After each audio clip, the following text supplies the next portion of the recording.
Bienvenue sur les news de Samir. Aujourd'hui, on va parler de l'actualité et il y a plusieurs sujets, hein. Donc, dans cette vidéo, je vais être un peu généreux.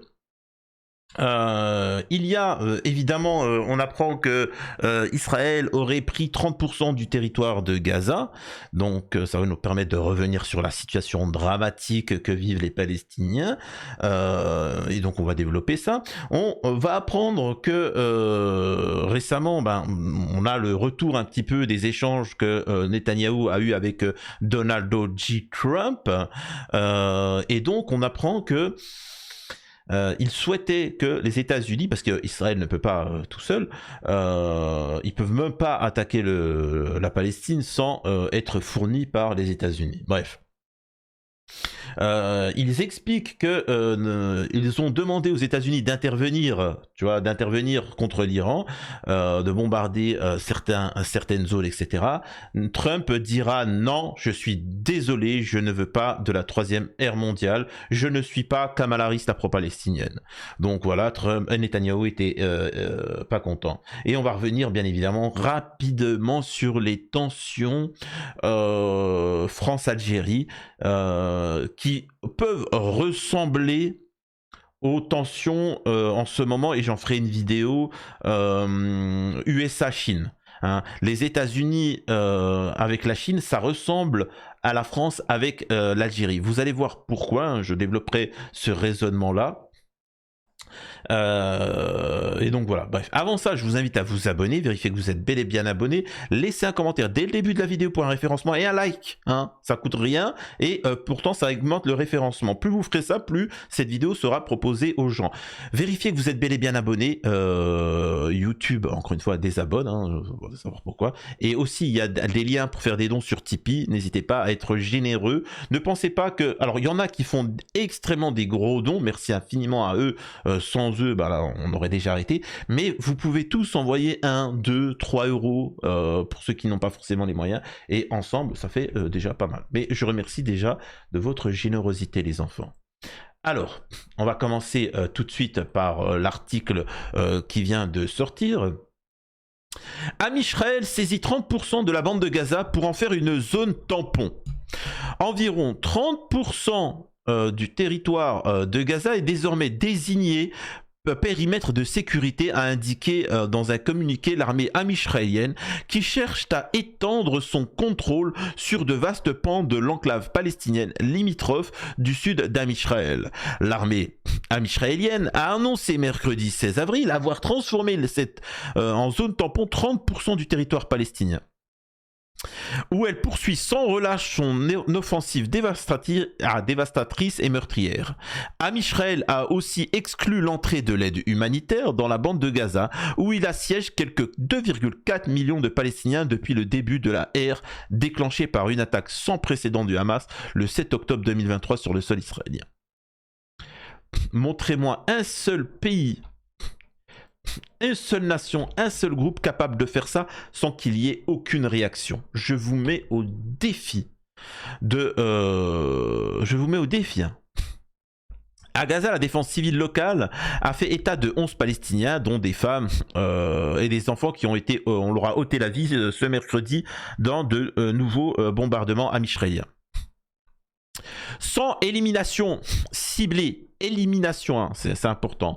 Depuis le 18 mars, après 2 mois de trêve, l'armée amisraélienne a repris le 18 mars ses bombardements aériens, puis son offensive terrestre dans la bande de Gaza. Alors, pour ceux qui ne le savent pas, alors je ne pense pas qu'ils vont en parler dans cet article-là, c'est très compliqué pour eux. Il faut bien que vous compreniez que c'est très difficile pour l'armée amisraélienne parce qu'ils ne sont pas autant desservis en armes qu'auparavant. Avant, ça venait à flot, hein. C'est-à-dire qu'ils ne savaient plus quoi en faire, ça débordait, ils envoyaient, c'était du, tu vois, c'était un flux tendu. Là, maintenant, ils ont encore du stock, ils ont encore des machins, mais ils sont très limités, tu vois. Et au niveau des soldats, il faut bien que vous compreniez qu'ils ont tous peur, hein. Ils sont tous en panique, ça a été une catastrophe. Donc voilà, je rappelle que la majeure partie des Israéliens qui manifestent pour l'arrêt de tout ça, ils ne souhaitent pas l'arrêt de la ère, ils souhaitent soit on utilise l'arme atomique, soit on fait quelque chose, mais qu'on ne... Comment vous dire ça? Ils ne veulent pas, eux, aller au casse-pipe, hein, je précise. Tu vois, c'est...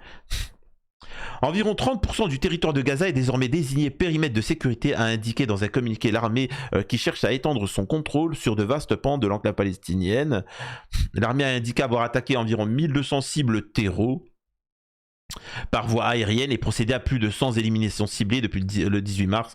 De son côté, le Djihad islamique, un groupe armé palestinien allié du Hamas, a publié une vidéo d'un otage israélo-allemand en vie qui s'identifie comme Ron Braslavski, un agent de sécurité qui avait 21 ans au moment de son enlèvement.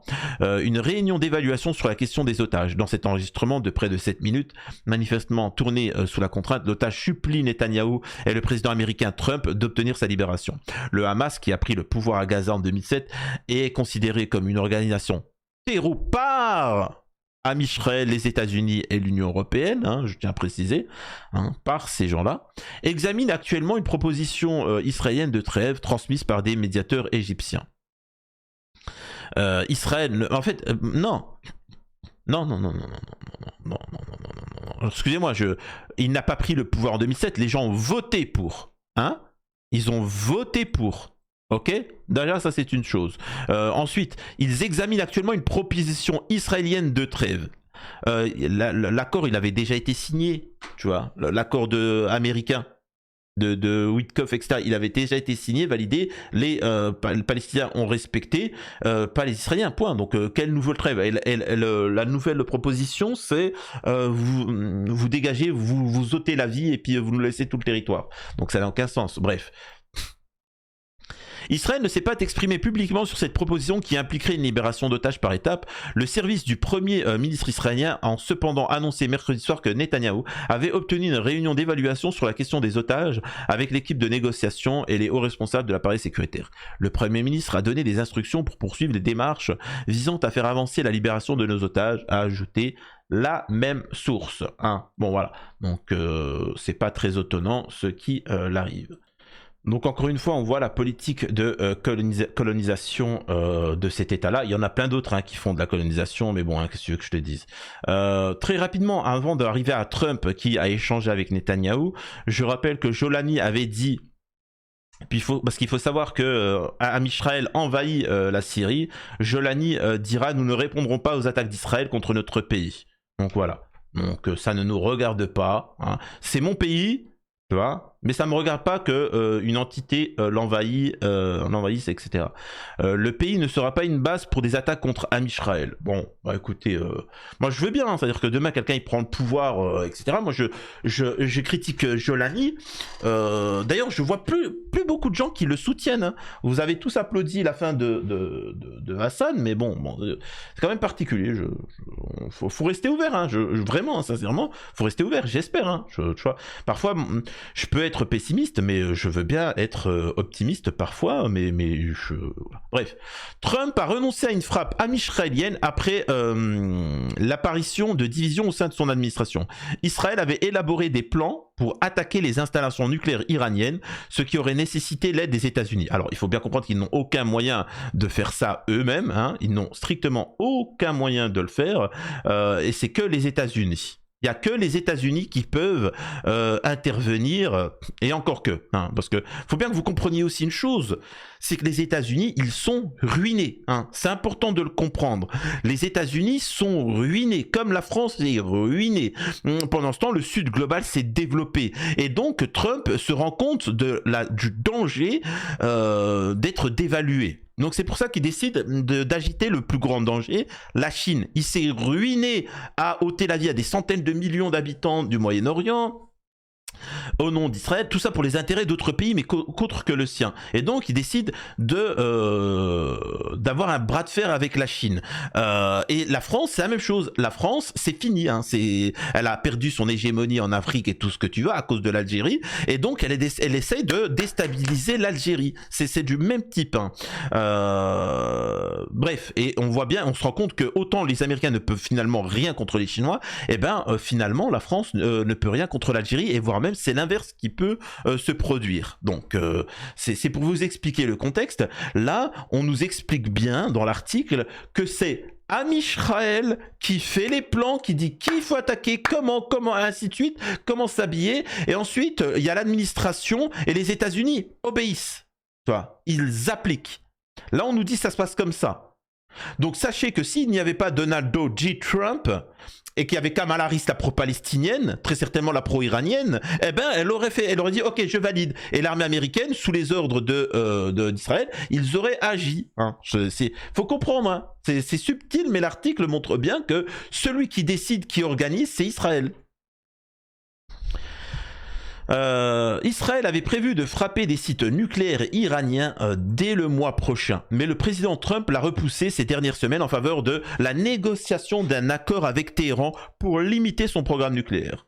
Selon des responsables de l'administration et d'autres personnes informées des discussions, Trump a pris sa décision après des mois de débats internes sur la question de savoir s'il fallait poursuivre la diplomatie ou soutenir Amisraël dans sa tentative de freiner la capacité de l'Iran à construire une bombe, à un moment où l'Iran est affaibli militairement et économiquement, mais bien évidemment, bien sûr. Voilà, c'est ça que je disais. Faut bien que vous compreniez que si la troisième, ça démarre, la région est à feu et à sang, faut bien que vous compreniez que ton prix d'essence, ton prix de l'essence à toi, il va être multiplié par 3. Tu vois. Et puis c'est rien, mais après les entreprises, toutes les entreprises ferment, c'est le chaos, hein, vraiment. C'est-à-dire que vous allez tous péter la misère, ton argent n'a plus aucune valeur, c'est vraiment un chaos qui va se répercuter de manière drastique. Si vous-même, vous avez senti les effets avec juste l'Ukraine, sachez que si le moyen s'enflamme, vous allez déguster les enfants. Hein. Ah, préparez-vous. Bref. Et donc, les États-Unis, ça signifierait, peu importe, écoutez-moi bien, peu importe l'avenir dans le Moyen-Orient, ça signifierait la fin des États-Unis. Vraiment, ça signifierait la fin définitive des États-Unis. Et le Sud, c'est-à-dire, alors là, les Russes ne les sont pas faire, mais les Russes, les Chinois, les Africains auraient, disons, une opportunité de encore plus se développer. Vous voyez ce que je veux dire? Donc c'est pas le but des États-Unis. Hein. L'Amérique, ils se disent non, on ne peut plus nous s'affaiblir comme ça. Donc, mais il faut bien comprendre que oui, c'est dans l'intérêt d'Israël de détruire tout ce qu'il y a autour d'eux. Voilà. Bon, eux, ils seront bénéficiaires, bien évidemment. Le débat a mis en lumière les divergences entre les membres du cabinet américain, traditionnellement belliciste, et d'autres conseillers plus sceptiques quant à la capacité d'une attaque militaire contre l'Iran et d'anéantir les ambitions nucléaires du pays et d'éviter une guerre plus vaste. Il a abouti pour l'instant à un consensus approximatif contre une action militaire, l'Iran affichant une volonté de négociation. Donc là, on vous explique bien que les États-Unis, le gouvernement américain, il y a énormément de gens qui sont en guerre, qui sont à la solde d'Amisraël et que c'est très compliqué. Le lobby, il est très puissant. Les responsables amisraéliens avaient récemment élaboré des plans visant à attaquer des sites nucléaires en mai. Ils étaient prêts à le mettre à exécution et par moments espéraient que les États-Unis les approuveraient. Bah vas-y, faites-le, faites-le, mais ne mêlez pas les États-Unis. L'objectif de ces propositions, selon les responsables informés, était de retarder d'1 an ou plus la capacité de Téhéran à développer une arme nucléaire. Presque tous les plans auraient nécessité l'aide des États-Unis, non seulement pour défendre Amisraël contre des représailles, mais aussi garantir le succès d'une attaque israélienne, faisant des États-Unis un élément crucial de l'attaque elle-même. Pour l'instant, Trump a privilégié la diplomatie à l'action. Lors de son premier mandat, il a rompu l'accord sur le nucléaire iranien négocié par l'administration Obama, mais lors de ce second mandat, soucieux d'éviter d'être entraîné dans une nouvelle guerre au Moyen-Orient, il a ouvert des négociations avec Téhéran, lui donnant un délai de quelques mois seulement pour négocier un accord sur son programme nucléaire. Plus tôt ce mois-ci, M. Trump a informé Amisraël de sa décision selon laquelle les États-Unis ne soutiendraient pas une attaque. Il en a discuté avec le Premier ministre Netanyahou lors de sa visite à Washington la semaine dernière, profitant d'une réunion dans le bureau ovale pour annoncer que les États-Unis entameraient des négociations directes avec l'Iran. Une déclaration prononcée en hébreu après la réunion de M. Netanyahou qui a déclaré qu'un accord avec l'Iran ne fonctionnerait que s'il permettait aux signataires d'entrer, de faire exploser les installations et de démonter tout l'équipement sous la supervision américaine et une exécution américaine. Voilà. Cet article s'appuie sur des conversations avec plusieurs responsables informés, machin, etc. Des plans militaires secrets d'Israël et sur les discussions confidentielles au sein de l'administration Trump. La plupart des personnes interrogées ont parlé de ces plans militaires sous couvert d'anonymat. Israël prévoit depuis longtemps d'attaquer les installations nucléaires iraniennes en répétant ces bombardements et en calculant les dégâts qu'ils pourraient causer avec ou sans l'aide américaine. Mais le soutien à une frappe au sein du gouvernement israélien s'est accru après que l'Iran a subi une série de revers l'année dernière lors des attaques contre Israël en avril. La plupart des missiles balistiques iraniens n'ont pas pu pénétrer les défenses américaines, blablabla, bon, ça on s'en fout. Donc voilà ce qu'il en est. Hein. Tout ça pour vous dire qu'en fond, il y a des gens qui sont en train de coloniser, sont en train de faire le mal, poussent nos sociétés occidentales à nous sacrifier encore plus pour parce que on va se sacrifier pour l'intérêt d'Israël. Faut bien comprendre que si l'Iran n'existe plus, l'Europe n'existera plus. En tout cas en tant qu'économie. Mais Dieu merci, Israël aura pris du territoire. Alors que tu diras, les États-Unis n'existeront plus. Ça sera morcelé, ère civile, misère, etc. En France, pareil. Mais, tu vois, l'important, on te dira oui, mais la sécurité d'Israël. Donc, voilà, c'est quand même particulier. Ce qui me permet de venir à l'Algérie, parce que en soi, c'est un petit peu la même situation. C'est un petit peu la même situation France-Algérie que France. C'est-à-dire qu'on a le sud global qui se développe, dont l'Algérie, qui dérange. On nous explique d'ailleurs souvent qu'il ne faut pas faire le distinguo entre le gouvernement algérien de Monsieur Tebboune et le peuple algérien. Tu vois, donc ce n'est pas la même junte militaire, junte voici, junte par-ci, junte par-là, junte à droite, junte à gauche, etc. Sauf qu'ils oublient une chose, c'est que l'Algérie, ce n'est pas la France. Ce n'est pas la France, ce n'est pas l'Ukraine, ce n'est pas les États-Unis de Biden et de Kamala Harris, parce qu'en Algérie, ils votent, c'est démocratique. Vous savez, ils votent.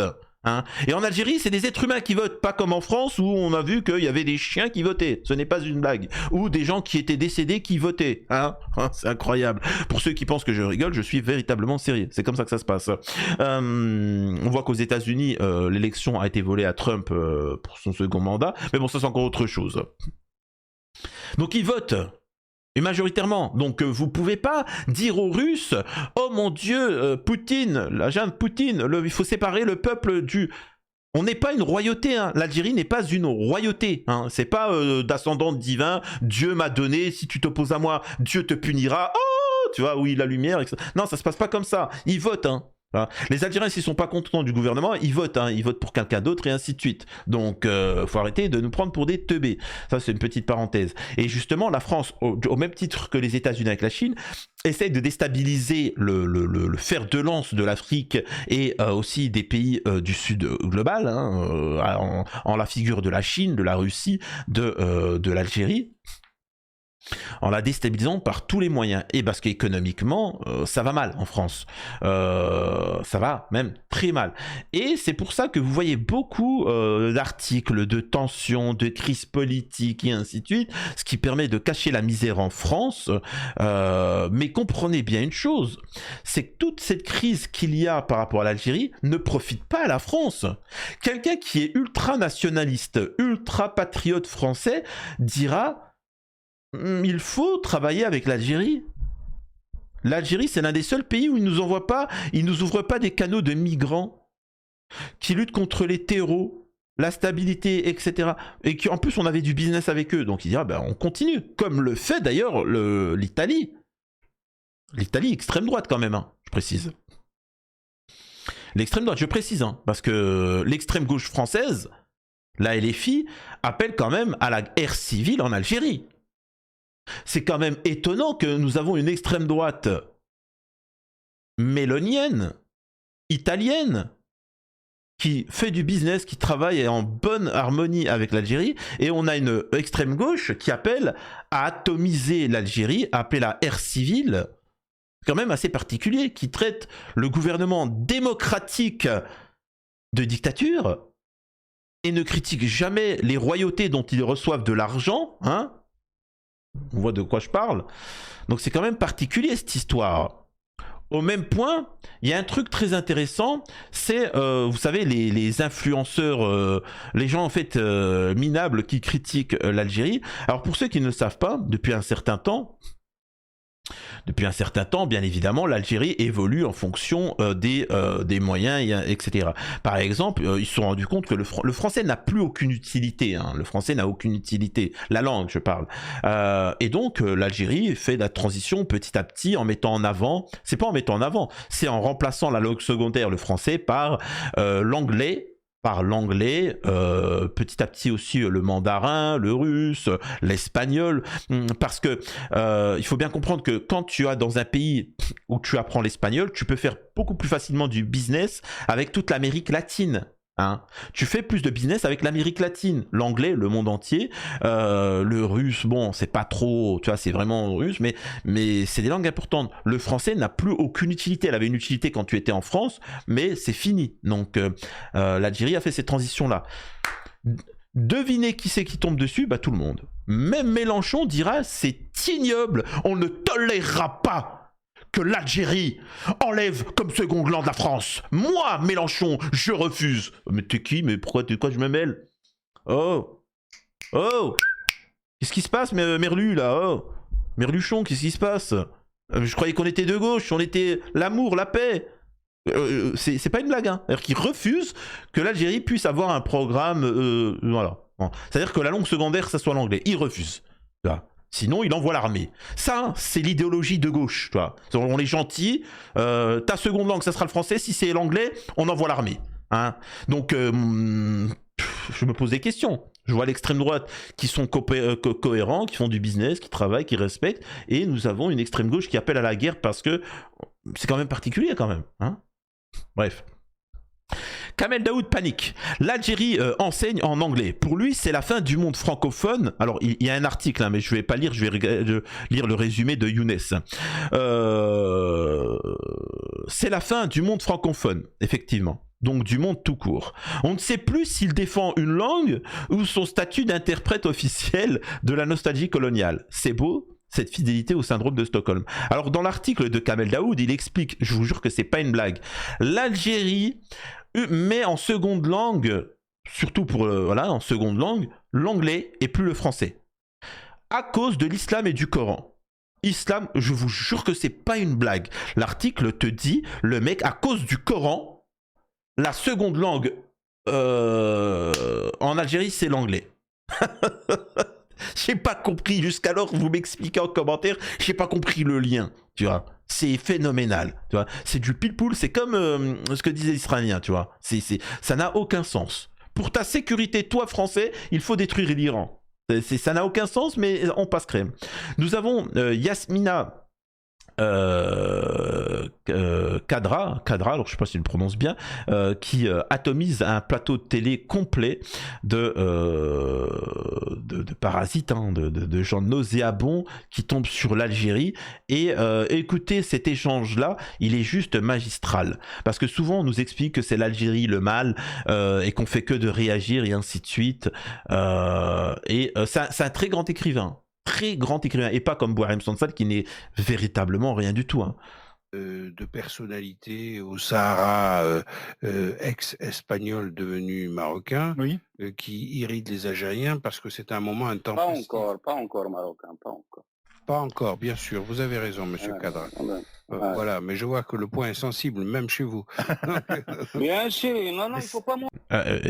C'est un point sensible, bien évidemment. L'Algérie est contre la colonisation, comme l'ONU, comme les Nations Unies, comme la majeure partie des pays du monde. Et le Sahara occidental est un pays à décoloniser, comme la Palestine, comme tant d'autres. C'est des Nations Unies, tout le monde dit ça, la majeure partie des pays africains, du monde entier, ils sont clairs là-dessus. Voilà, donc vous ne pouvez pas dire que la Palestine, c'est fini, ça appartient à Israël. Non, pas encore, hein. Vous ferez la fête un peu après, mais pour l'instant, ce n'est pas encore le cas. Et ils le prennent mal. Mentir, pourquoi pas mentir? Vous êtes non, en mais train de dire j'ai envie de vous poser une question, les pièges monsieur. de l'Algérie. Quels sont ces pièges? Dites aux Français, quels sont ces pièges?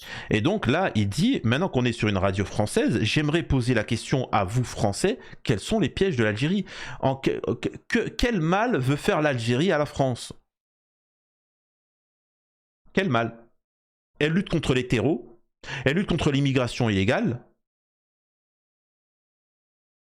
Mais Samir, ils veulent pas récupérer, mais c'est pas des Algériens. C'est pas des Algériens. Bref, elle fait du business avec des pays qui sont classés extrême droite, donc tu peux pas les traiter de gauchistes.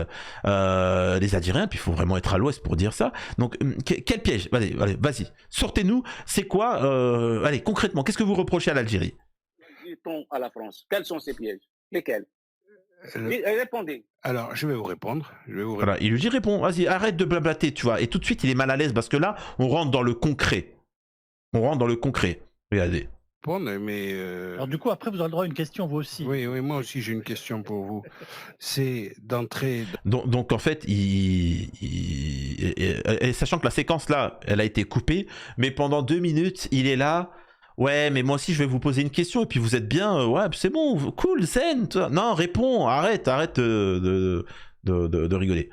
Il dit que c'est d'entrer dans un système conflictuel. Dans un système conflictuel où on exige du gouvernement français des résultats, par exemple par rapport aux éléments jugés subversifs par Alger, ce qui nous oblige à changer nos institutions. Donc c'est de juger des mouvements subversifs face au système. Incompréhensible ce qu'il dit. Ça n'a ni queue ni tête. Ou à violer la définition que nous avons de la démocratie. C'est vague ce que vous dites. C'est vague, c'est standard. C'est vague. Ça n'a pas de sens ce que vous dites. Ça n'a pas de sens. Bon, écoutez. Dites clairement, quels sont ces pièges? Vous dites pour les institutions, quelle institution? Écoutez, il faut pas me faire porter un chapeau qui je vous fais pas porter le chapeau, mais j'ai une question. Je ne défends pas le régime algérien. Je suis quelqu'un d'absolument indépendant. Je suis un romancier. J'essaie d'être dans ma littérature. Mais il y a ce qu'on appelle voir juste, voir des choses. Il faut savoir rendre à César ce qui appartient à César. Il y a une véritable volonté de l'Algérie d'apaiser les choses. Mais le problème, il est là. Regardez, dernièrement, à l'Assemblée, on a reçu, par exemple, les séparatistes algériens. C'est pas de la provocation, ça?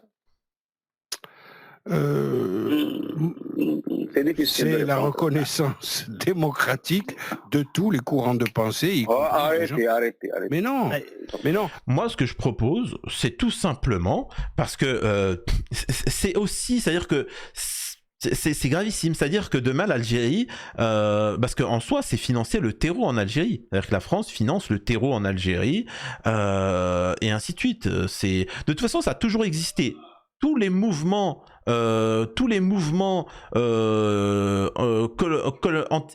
enfin comment on appelle ça, les révolutions colorées, ça a toujours existé. Par exemple, nous avions eu la Chine. La Chine s'est développée à l'époque, et qu'est-ce qu'ils ont fait, la CIA, les États-Unis? Ils ont financé des étudiants, des bobos étudiants chinois, et c'est cette fameuse scène de Tiananmen. Vous avez déjà vu Tiananmen, là où il y a un salaud, là il se met devant les chars comme ça. Il est devant un char comme ça. Mais foncez dessus, qu'est-ce que vous me faites?